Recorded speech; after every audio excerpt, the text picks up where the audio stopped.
വാർത്താ ചാനലുകളുടെ റേറ്റിംഗ് നിശ്ചയിക്കുന്ന ബാർക്ക് ഡേറ്റ തട്ടിപ്പിൽ Reporter T V MD Andrew അഗസ്റ്റിനെ രണ്ടാം പ്രതിയാക്കി കളമശ്ശേരി പോലീസ് കേസെടുത്തിരിക്കുന്നു. ബാർക്ക് ജീവനക്കാരൻ പ്രേംനാഥാണ് ഒന്നാം പ്രതി. കൃത്രിമരേഖ ചമക്കൽ, വഞ്ചനാക്കുറ്റം എന്നിവ പ്രതികൾക്കെതിരെ ചുമത്തിയിട്ടുണ്ട്. ബാർക്ക് ഡേറ്റയിൽ തിരിമറി നടത്തി റിപ്പോർട്ടർ ടിവിയെ മുന്നിലെത്തിക്കാൻ പ്രേംനാഥിന് ആൻഡ്രു അഗസ്റ്റിൻ കോടികൾ കൈമാറിയെന്നാണ് 24ന്റെ ഓപ്പറേഷൻ സത്യയിൽ കണ്ടെത്തിയിരുന്നത്.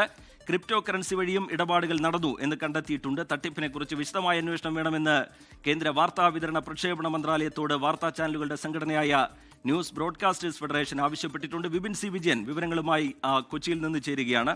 വിപിൻ, ഈ റേറ്റിംഗ് തിരിമറിയുമായി ബന്ധപ്പെട്ട് വാട്സാപ്പ് ചാറ്റുകളടക്കം തെളിവുകൾ സഹിതമാണ് ഓപ്പറേഷൻ സത്യയിലൂടെ 24 ഈ തട്ടിപ്പിന്റെ വിവരങ്ങൾ പുറത്തുവിട്ടത്. അത് പിന്നീട് ദേശീയ മാധ്യമങ്ങളടക്കം ഏറ്റെടുക്കുന്നത് നമ്മൾ കണ്ടു. ഇപ്പോൾ കേസായിരിക്കുന്നു. വിവരങ്ങൾ വിപിൻ സി വിജയൻ.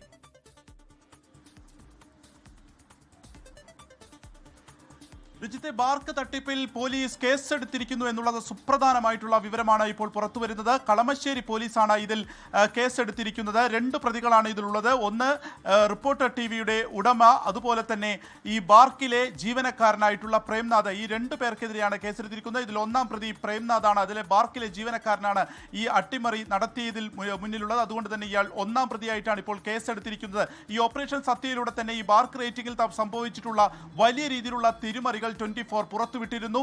അതേ തുടർന്ന് ഇതിലെങ്ങനെയാണ് ഇതിലൊരു തട്ടിപ്പ് നടക്കുന്നത് എന്നുള്ളതും ഇതിൽ ബാർക്ക് ജീവനക്കാരനായിട്ടുള്ള പ്രേംനാഥ് ഏത് രീതിയിലാണ് അതിലൊരു റോൾ വഹിക്കുന്നത് എന്നുള്ളതും നമ്മൾ തെളിവ് സഹിതം പുറത്തേക്ക് വിട്ടതാണ്. ഇവരുടെ വാട്സപ്പ് ചാറ്റുകൾ ഇതിനോടൊപ്പം തന്നെ പുറത്തുവിട്ടത്. അതായത് ചാനൽ ഉടമയും ഈ പ്രേംനാഥും തമ്മിലുള്ള ഒരു ചാറ്റ് പുറത്തുവിട്ടിരുന്നു. അതിൽ 100 കോടിയുടെ വരെ ഇടപാടുകൾ നടക്കുന്നു. അതായത് ഈ തട്ടിപ്പ് നടത്തുന്നതിന് വേണ്ടി ഇത്ര വലിയ ഒരു തുകയുടെ അട്ടിമറി നടക്കുന്നു, ഒരു തിരിമറി നടക്കുന്നു എന്നുള്ള വിവരം 24ന്റെ ഓപ്പറേഷൻ സത്യയിലൂടെ വെളിവാക്കപ്പെട്ടു. അതേ തുടർന്ന് പരാതികൾ എത്തുന്നു. അങ്ങനെ DGPയുടെ നേതൃത്വത്തിൽ പ്രാഥമികമായ ഒരു അന്വേഷണം നടത്തിയതിന് ശേഷമാണ് ഇപ്പോൾ റിപ്പോർട്ടർ TV സ്ഥിതി ചെയ്യുന്ന കളമശ്ശേരി പോലീസ് സ്റ്റേഷൻ പരിധിയിൽ ഇതിൽ കേസെടുത്തിരിക്കുന്നത്. ലോകത്തെവിടെയായാലും ഏത് സമയത്തും 24 വാർത്തകളും ഓഗ്മെന്റഡ് റിയാലിറ്റി പാക്കേജുകളും എക്സ്പ്ലെയിനറുകളും വിശദമായി കാണാൻ ഞങ്ങളുടെ YouTube ചാനൽ നിങ്ങൾക്ക് സബ്സ്ക്രൈബ് ചെയ്യാം.